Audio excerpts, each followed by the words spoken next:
珠峰科考第26天，今天我们就要从珠峰6350的营地返回珠峰大本营。现在早上9点钟，这是牦牛队，他们等一会儿出发。东绒部的冰塔林，不但有这种大的冰塔林，还有像这种小笋尖一样的小的冰塔林冒出来。看到5800的营地了。离5800的营地越来越近了，到达5800的营地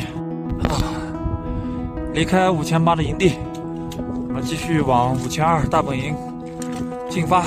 这是返回珠峰大本营最陡的一条路，牦牛队追上了我们。这个小冰湖上去的时候还在上面可以走路，现在已经削开了，上面走不了路了。前面就是中绒部冰川形成的一个大冰湖。历时9天，我们终于从珠峰6350的营地返回到了5200的营地，又回到大本营了。